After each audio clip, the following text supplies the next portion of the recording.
Princess Beatrice's plans for working royal life laid bare after stepping up for King. Princess Beatrice's future role in the firm has been revealed by a palace insider. King Charles's niece stepped up for the monarch earlier this month when she visited the King's Foundation's Future Textiles exhibition at the Garrison Chapel in Chelsea, showcasing works by students and alumni of the charity set up by Charles in 1986.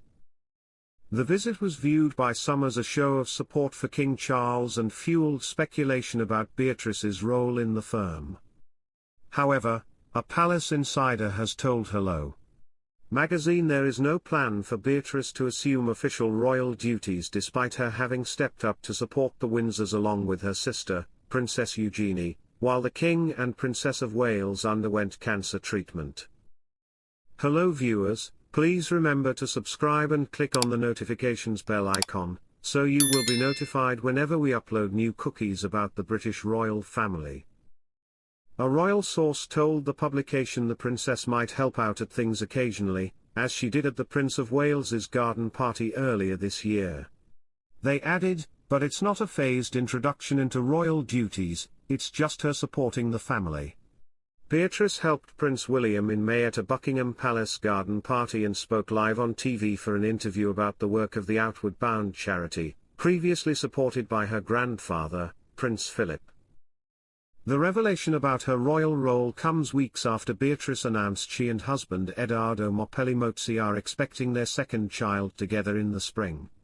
Beatrice and Edoardo already share a daughter, Sienna, and Edoardo has a son, Christopher Wolfe, from a previous relationship.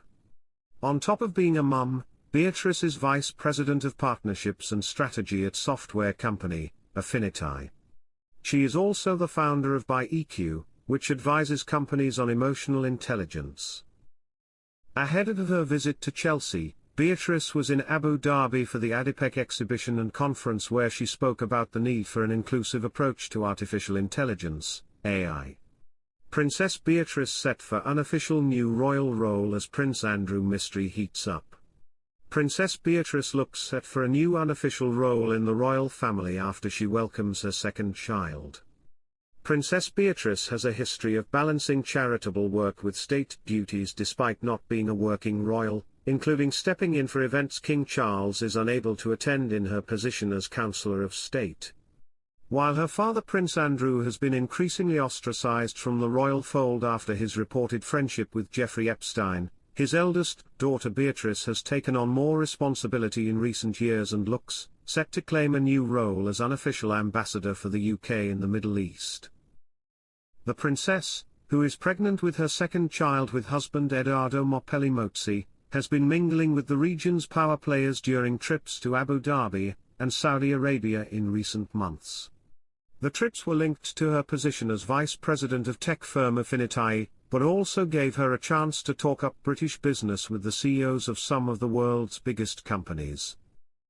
Rubbing shoulders with foreign officials was a key part of Prince Andrew's brief before he was damningly linked to Epstein in the 2010s, and it looks like his eldest daughter is poised to take up the mantle evident as recently as November 4, when she attended the ADIPEC Energy Conference in Abu Dhabi and spoke with officials about the rise of artificial intelligence.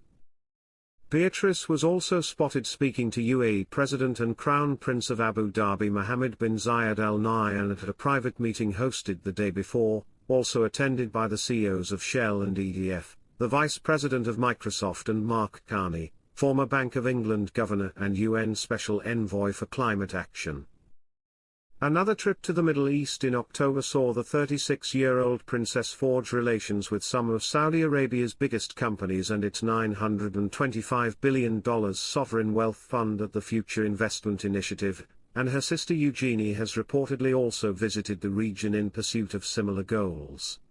U.S. journalist Hadley Gamble, who spoke to the soon-to-be mother of two at the conference in November, told the Daily Mail she was quite literally in the inner circle at a gathering of global energy CEOs, top finance guys and policy makers, and recalled a general feeling that Beatrice was an unofficial ambassador for the UK.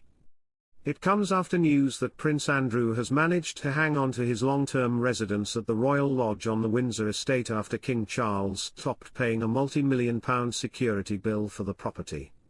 The king also reportedly advised his brother to find a more affordable place to live, something Andrew appears to have rejected. While he may have won the siege of Royal Lodge, questions linger around how the disgraced prince is managing to cover the withheld security costs, with the Sunday Times reporting that his only source of income is a £20,000 Royal Navy pension. Prince Andrew resigned from royal duties in 2020 and he lost his police protection, honorary military affiliations and royal charitable patronages in 2022. Princess Beatrice and Princess Eugenie attend separate events amid inheritance crunch talks. Princess Beatrice and Princess Eugenie attended separate events on the same day inheritance crunch talks were taking place between their father, Prince Andrew, and their uncle, King Charles. On Thursday, Beatrice, 36, attended the annual Street Child UK's annual fundraising gala at Tate Modern in London. On that same evening, Princess Eugenie, 34, stepped out at the Poppy Ball dinner in honour of Remembrance Day. The following day, it was confirmed that their father, Prince Andrew, had found the money to stay at his home, Royal Lodge, after he was told earlier this year that he would have to vacate. The Duke of York has long hoped to leave Royal Lodge, his home since 2003, as a form of inheritance for his daughters, the Princesses of York. A friend of Andrew's told the Daily Beast, he was never going to just walk away from the property. The lease is a valuable asset, he intends to leave to his children, and maybe William will be glad of having Eugenie or Beatrice there in years to come. Sir Michael Stevens, the keeper of the Privy Purse, has confirmed that the Duke of York's funding for Royal Lodge will come from legitimate sources. Andrew was told earlier this year by the King that he would need to leave Royal Lodge and move into more affordable accommodation. Charles suggested Andrew downsize to Frogmore Cottage, the former home of Prince Harry and Meghan Markle. Like the Duke and Duchess of Sussex, Andrew lost his right to taxpayer-funded security after being stripped of his royal duties. Just last week, the Duke was told that his £1 million a year allowance would finally be axed. However, the Duke convinced palace authorities to let him stay as he is able to cover the costs himself, according to claims in the Times. Andrew proved he has sufficient funds from legitimate sources, though it has not been confirmed where the money is coming from. A source told the outlet, if Andrew can pay for his own upkeep with legitimate means, then it is not an issue. Thanks for watching. Please don't forget to like this video and drop comments, and most importantly don't forget to subscribe and hit the notification bell so you don't miss anything.